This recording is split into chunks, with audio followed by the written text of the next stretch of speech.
gonna be real with you guys, I'm losing my marbles. Hello everybody, it's me, Marshall aka BlackStarChanix3. Like, subscribe, all that nonsense in case you haven't. And join my Patreon if you want to give me money. You know why I'm losing my marbles? The Pokemon Adventures manga in English is stupid. The release specifically, not the manga itself. In Japanese, these things are released in one continuous stream of volumes. If my googling was right, there are currently 64 volumes of this beast of a manga. And they are numbered as such. Do you want to know how the English releases? Every time there's a new game, they start at volume 1. Even though it's a continuous story. Remember the poll? The poll I made? I'm so glad Black Butler won in hindsight because holy I don't know if I could handle reviewing the Heart Gold Soul Silver manga at this time. Because guess what? It loops back to the freaking original Gold and Silver manga arc, a part of the Pokemon Adventures manga. And I'm absolutely losing my marbles about that. Let me explain how dumb this is to you. Out of the Pokemon Adventures manga I own, 1 through 9 as an omnibus / collector's edition, and then 41 and 42. There are no indications outside of the copyright page that these are volumes 41 and 42, respectively. You get how that's dumb, right? I also have 3 random volumes of the Diamond and Pearl manga, but it's not a part of Pokemon Adventures. Oh, forget it. I'm already losing my shit at this point. Suffice to say, I am reviewing Pokemon Adventures Volume 1 instead of Heart Gold and Soul Silver. I personally own the omnibus copies / the collector's editions, since there's 3 in 1, and we're just reading Volume 1 for now. Speaking of Pokemon Adventures Volume 1, as a kid I owned the stupid Best of Moments volume. And as if the English releases weren't stupid enough, you know, it has to have a freaking abridged version of the manga too. Instead of a poll this time around, how about I cut you a deal? If you guys get me to 30 likes, I'll review the next Pokemon Adventures manga as soon as I can. Can we crush the goal? Can you do it? Can you? The Pokemon Adventures manga art is by Satoshi Yamamoto, and they're written by Hidenori Kusaka. I've enjoyed all the art from each volume I have experienced. As stated, I own a very weird selection. Anecdote, I got the weird volumes that I do have from a Christmas gift like 10 years ago. I've enjoyed all the art from the volumes I have experienced. As stated, I own a very odd selection. They're expressive and cute and the art feels bold, I guess is the way I'd describe it. The Pokemon themselves are drawn great with personality. Also, peeking into Heart Gold Soul Silver, it made me realize just how much this dude's art levels up through the series. Good for him. If you've heard anything about these manga, it's probably that they're, shocking and violent and graphic and blah blah blah. Yeah, they're edgier than your average Pokemon thing, I suppose. Yeah, there's actual threats to the characters and the Pokemon's lives, you know, stakes like every other manga ever. Genuinely, there isn't really much of a difference between this and Monsters in Adventure Time taking the forever nap. But Pokemon's a kid's game! Yeah, okay, and Adventure Time's a children's show, but things still take the forever nap. I refuse to say the term unalived. That's a stupid term. The Pokemon Red and Blue, or Red and Green in Japan, are notoriously kind of more adult games, at least compared to the later entries. This manga was written in the 90s, and in Japan no less. Japan gives no shits about America's delicate sensibilities when it comes to violence or weird content. Trust me. I watched all-age anime and read all-age manga as a kid. There's blood, there's violence. Children can handle that stuff. They're not freaking fresh out. I'm not gonna say that. Let me ask you a very simple question. Who makes content? Adults. Outside of abusive content farms, I mean family channels, it ain't children making mainstream content. Reasonably, when adults make content, adults will put in shit to amuse themselves and other adults. Honestly, I'd say the Pocket Monsters manga is all ages, and not for children. And simply, parents, if you're watching this, I am not reviewing traditionally considered child media for children. I don't like them. Just as a heads up, 5 minutes into the video, if they're tuning in, just letting little Timmy sit on YouTube and watch anything he wants. As a kid who grew up on Japanese media, this shit doesn't shock or bother me, and it really shouldn't for you either. And it wouldn't be to anyone else who just knows the territory. Yes, water is wet, the sun is very hot, how interesting. How surprising, how unexpected. Like, if this is peak adult to you, Attack on Titan would make you sob into your sheets. In the original Red and Blue, there's gambling, animal cruelty, and abuse. Team Rocket is just the mob. Multiple trainers have whips. Like, Pokemon has never been 100% Pure innocent. and anyone who says otherwise is just kind of wrong. Like, I thought we all agreed that Black and White was kind of low-key hardcore. It feels silly saying that. Like, Pokemon has never been like the squeaky clean little thing that has no at all horrible aspects to it in terms of, like, I don't know. Other things in kids manga that's like this. Kirby getting drunk in the first chapter, might I add, ruining a party due to his drunken state. A character in the Animal Crossing New Horizons manga just straight up being a nudist. There's a Birth of Venus reference in that manga too, and I can't show you the original painting due to YouTube's policies, but that's a naked lady. Literally, the negative reviews on Amazon about this manga are hilarious. Suffice to say, water is wet. Japanese manga can be kind of inappropriate by conservative American standards. We all know it. It doesn't need to be brought up every time this manga is discussed. Yes, bring it up. I am a part of the problem. It's a boring, tired, dull talking point about this manga. Surely there is a lot more to say other than most unorthodox. I am so sick of this manga's legacy being That thing that has adult moments from it. from Pokemon's supposed squeaky clean image by people who've never read it, and putting this narrative that that's all it is when it's just not. True Pokemon fans would know that this game is kind of up sometimes. Yeah, but clickbait has to clickbait, I suppose. On to the actual manga. Chapter 1, A Glimpse of the Glow. Introduce us to the character Red and Blue. His name is Green in Japan, as they're named after the versions released as pairs. Red and Green in Japan and Red and Blue in America. It makes looking up fan art of him and not Gary very annoying, at least last time I checked. It's been a while. The English version of Green is a character we'll meet later. Not in this volume, though. We also get introduced to the concept of Pokemon because this manga was written around the time when Pokemon as a concept still needed explaining. They also do that in the intro of the Pokemon movies as well. Really, they do this whenever they assume something is a child's first intro into Pokemon, which is why all the games have the intro welcoming you to the world of Pokemon. Remember guys, every Pokemon game is somebody's first. I find the cumbersome, But we all know what the Pokemon world is. yeah, and most adults know not to shit their pants, but a baby doesn't. The villains for the evening are Team Rocket, and they're shown to be chasing after Mew because, well, box art legendaries only became a thing in Gen 2, so they have no box art legend to be chasing around and using the climax of the story. Though, considering how many Pokemon Adventures manga I know to exist, I don't know if the climax is coming anytime soon. Red's team so far after Chapter 1 is Nidoran and Poliwhirl. Dude has quite an unorthodox starter since it appears he got a Poliwag sometime before the start of the manga. What we consider starter Pokemon are really only a thing in the games, and really only a thing to the player character. Most average people in Pokemon Land starters are, well, random Pokemon that you can catch in the wild. Not any of these beefy stat-wise beasts. That's game design, baby! Speaking of the games, Blue's choice of Charmander specifically is very interesting to me, since the game's rival usually chooses whatever's strongest against you, at least in the older games. This isn't the case here since Blue just always had a Charmander before Red gets a certain teammate. Since Red started with a Poliwhirl, he would technically have the type advantage here to Blue. Time to silence yourselves, Gen 1ers. Pokemon has had rivals that choose weaker starters than you since Gen 1. I also find it interesting Blue has a Charmander at all. You'd assume he'd have a Bulbasaur considering his name in Japanese. He'd be associated with the box art starter of Venusaur.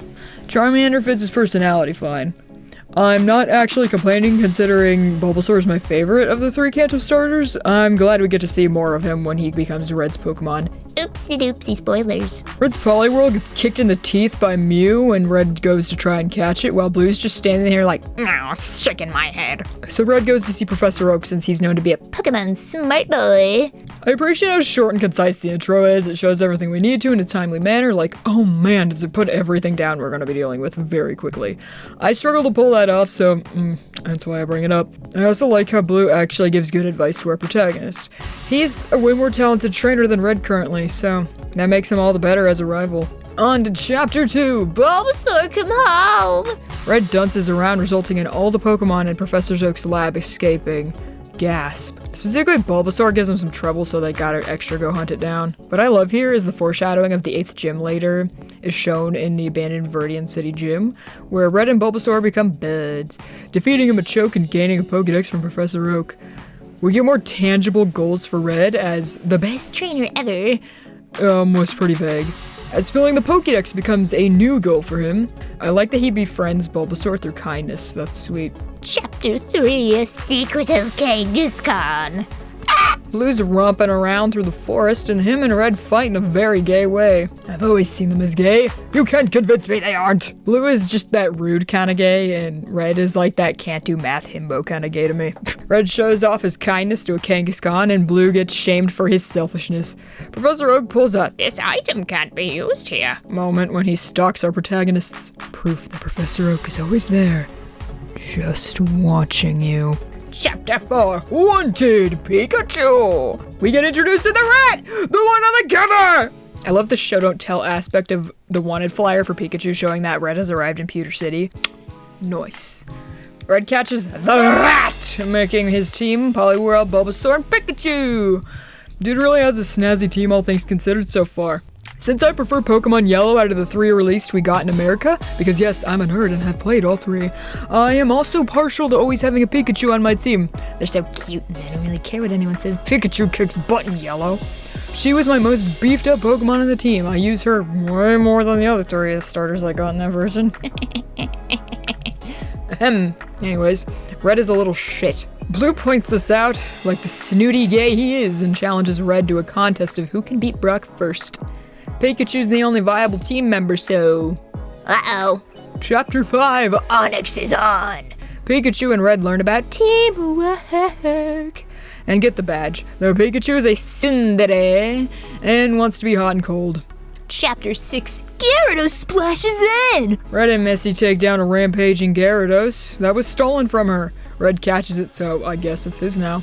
Something I'd love to add is how the manga is great at showing the Pokemon moves in a fun way, specifically the Bulbasaur and Gyarados fight. Red gets intel from Oak that this sounds like the work of Team Rocket and they're relevant again! And they're after a Moonstone at Mount Moon. Red gets miffed about this info, gaining a vendetta against them for their treatment of Pokemon. So they go look to find him after Misty reveals that she herself is a water-type Pokemon trainer and would be very great at fighting the Pokemon in Mount Moon. I'm sure this isn't relevant at all. I like the fact Red has a reason to go bother Team Rocket. In the game, it's just kind of a mandatory thing to do anything in the Kanto region.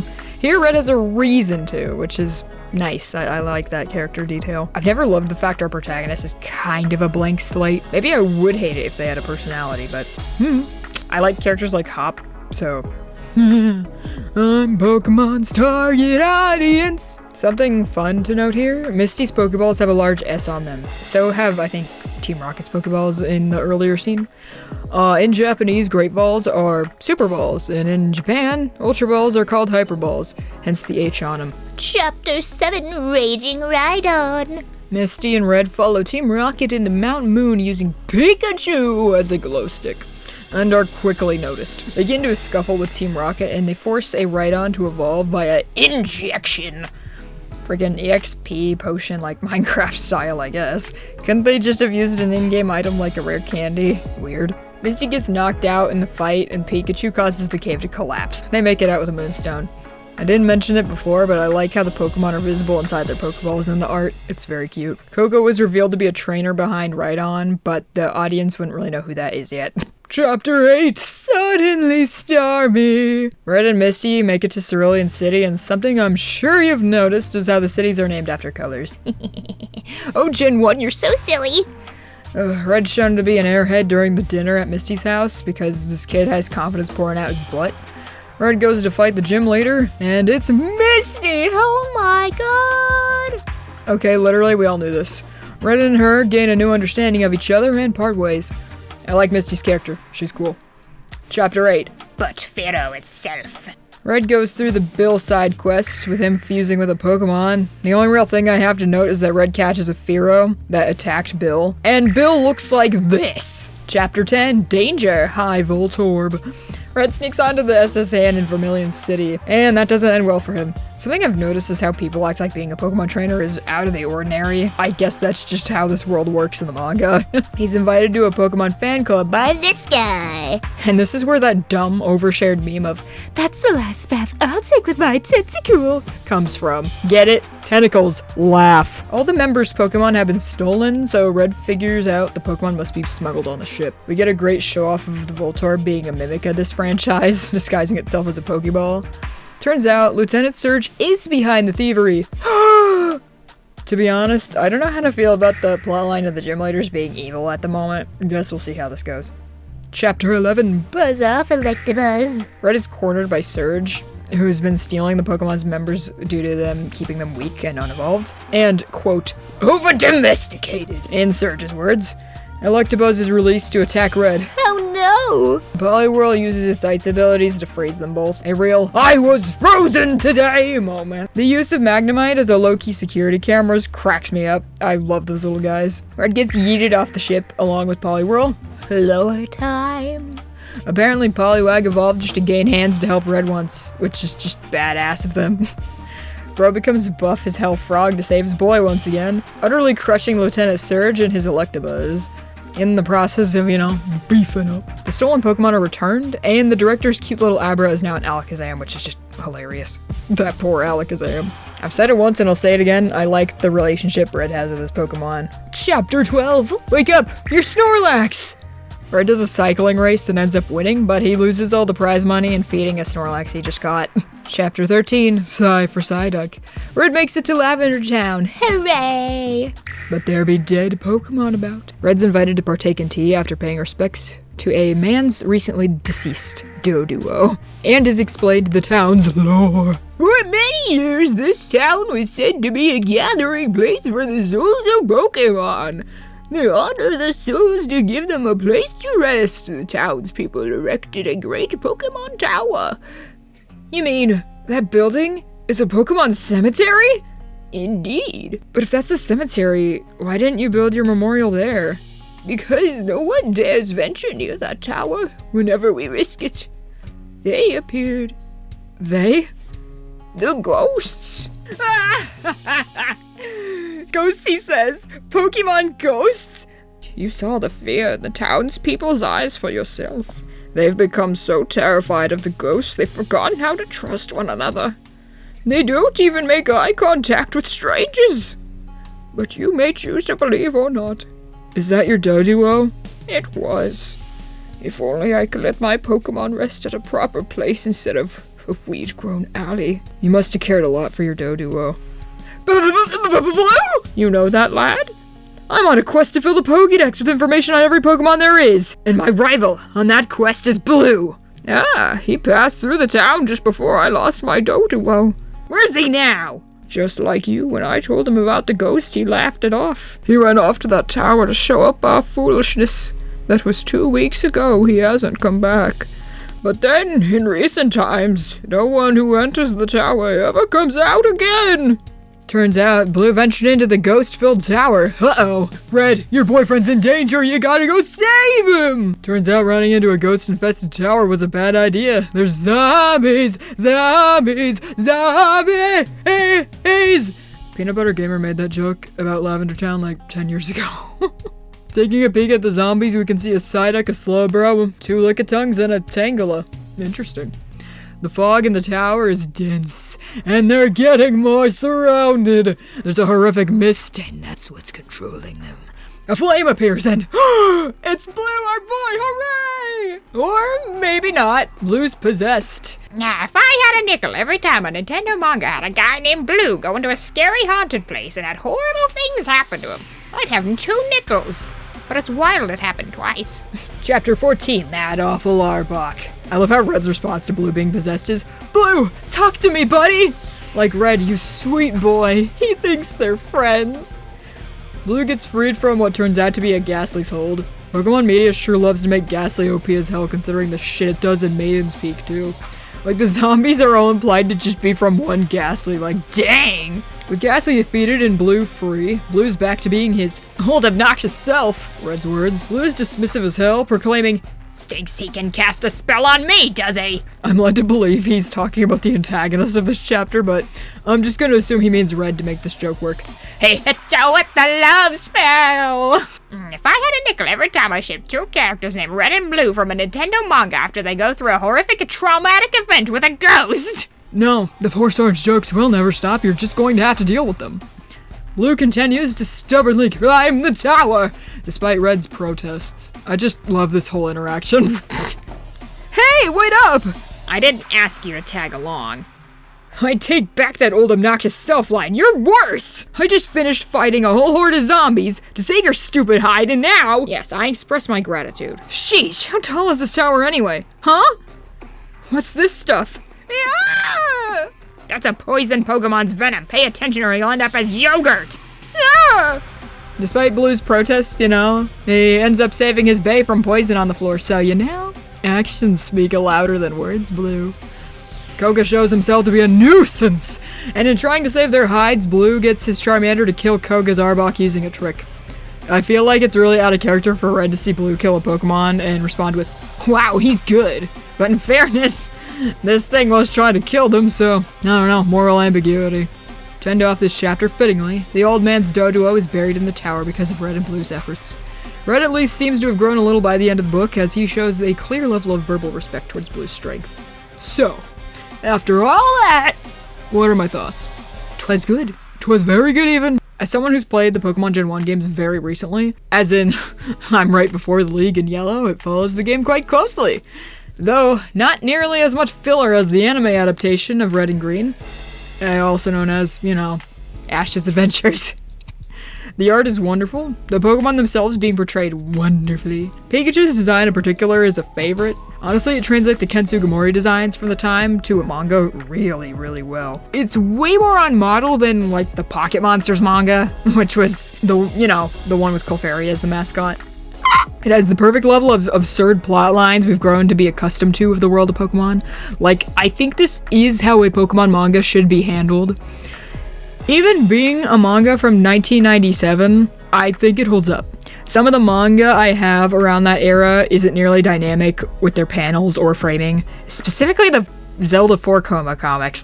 I do think non-Pokemon fans would get a kick out of this. I feel like even actual Pokemon fans might struggle to get into this one because of how they handle permanent naps in the gym leaders in the manga. I said this before, but I love seeing Mato's style go from this to this. Being able to see an artist's history over multiple decades is super fun, reminds me of Akira Himikawa. And I think if we continue this series, it'll be something that I'll gush over. Red's characterization, I feel, is something that might bother people. I don't know. He fits to me, but, some people hang on to headcanon versions of characters and won't let that go. I can be one of those people depending on the characters, but here Red's deviation from the game doesn't really bother me, since the whole Red is selectively mute thing was only really established after Gold and Silver, since he talks twice in the actual Red and Blue. Also, similar to the Zelda manga, having him talk just makes things easier and more interesting. Not to say you couldn't pull off a comic like this without Red talking, just him having more visual, verbal flaws it's more entertaining to read/watch, I guess. He reminds me a lot of Ash, but more competent and somehow just as stupid. Considering the anime already had begun releasing in April of that year, and this one started in August, from what I can tell, this might be intentional. I do like how Red is a more established trainer compared to Ash, though. Is it weird to say I actually find him way more relatable than Ash? I love Blue's characterization so far. He's a snobby, more mature character versus his in-game and anime counterparts. He's a more stoic, at least so far. I also think it's cute how they care about each other's safety to a certain extent. I don't remember Ash or Gary ever sticking their necks out for each other, at least in the anime that I remember watching. And I watched the Indigo League anime somewhat recently, roughly a year ago now, and the writers wrote Gary so far ahead from Ash that he was basically not even on the radar. At least from what I watched.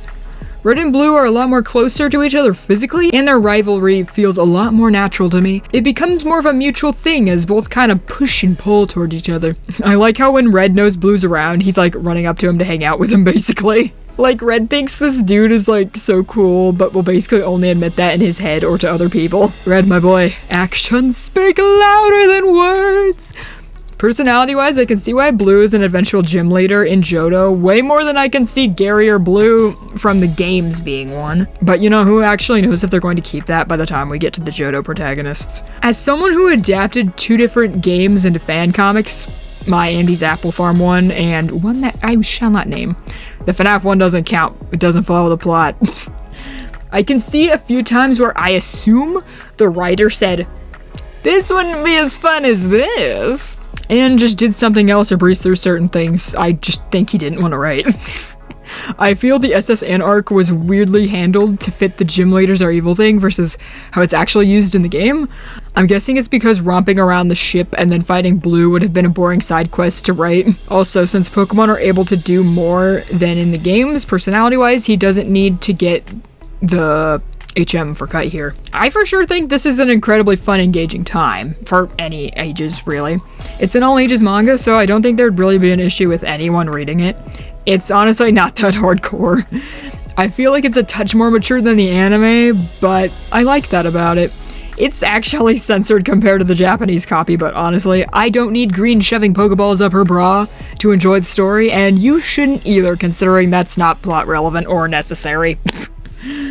I'd recommend you give it a read as usual. I'd recommend buying the omnibus copies. They're cheaper than buying 3 different ones. Except Death Note, a black edition for some reason. Those only have 2 volumes. On to the physical books itself. I own the omnibus one, so I can't attest to the smaller copies and their quality, but this one has nice stark white pages and no major print errors. I say this because my Death Note omnibus have multiple pages where the printer just seemed to die.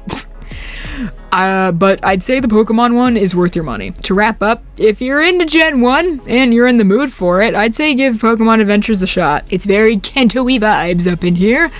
The original 151, all that. You know, this one was, not horrible to review, actually. Mostly just because, like, I was a bit more structured than usual. I was making notes as I was reading it instead of doing my normal bullcrap of reading it and then immediately writing a script, you know, like a ding-dong instead.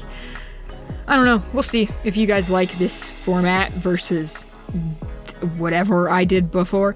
The Black Butler one I found extremely hard to do that for because I just sat there being like, man, this is like the anime, but not as good. In terms of, like, story and setup anyway. I really like this manga, like, actually, though. And I mentioned it, but I'm so sad that, like, its legacy is boiled down to, ooh, the thing that's edgy. And I'm like, you're so stupid. You're dumb. Get a new talking point, please, I beg of you. Like, there's so much to talk about, I feel like. Like, Red's characterization being cool. Like, it's just Pokemon manga, and those moments stand out, but it's like, the manga's just actually good. Actually talk about how fun it is to read or something. I don't know, I get mad when people, like, associate something with just one thing and, like, never... I don't know, it's weird. Like, the art style is adorable. And, like, the whole adventure is fun. It's paced pretty well, I feel like. At least so far. I feel like more happened in this. Like, okay, y'all know I have a low-key vendetta against the Twilight Princess manga. We're just gonna compare everything to the Twilight Princess manga. More happened in this one volume than in volume 1 of the Twilight Princess manga. Which is not as, like, it's not a new thing or, like, a shocking or a surprising thing, but oh my god, just... Oh, goodness. Twilight Princess manga. I'm thinking about reviewing that one next. I know it would be so out of order, because, like, I gotta do the other Zelda once, but I'm like... Ocarina of Time just stumped me, because I wanted to try to make it this thing, a bigger thing than I think I actually, like, mentally wanted or could do. So, like, I'm stuttered and fell over on my face about it. Like, basically, effectively. And what I need to do is, like, I think I need to get back in that Zelda mood, and I've been, like, staring at my Twilight Princess copies because I've been working on Four Swords Returns, my fan comic of Four Swords, and I'm like, I want to talk about how much I don't like it. I'm a goob. Excuse me. Anyway, yeah, we'll see what I want to talk about next. I'm in between, like, Death Note. I really want to talk about how much I don't like the another twist. But I feel like that loops into me, it would be me comparing the anime and the manga again, and I'm like, do I want to do that after I'm probably going to be stuck doing that with Black Butler until, like, it actually diverges? Oh dear. I mean, that's not that many volumes. That's like volume 4 where it starts diverging. Maybe I'm being a dramatic weirdo. Anyway, I'm done rambling at the end card now, so see you guys later. Comment what you think I should review next. Again, if you want me to review more Pokemon, 30 likes is the goal, if I remember that like goal right. And we'll do more of Pokemon Adventures. Vote with your likes or comments with what you want me to do next. Bye-bye.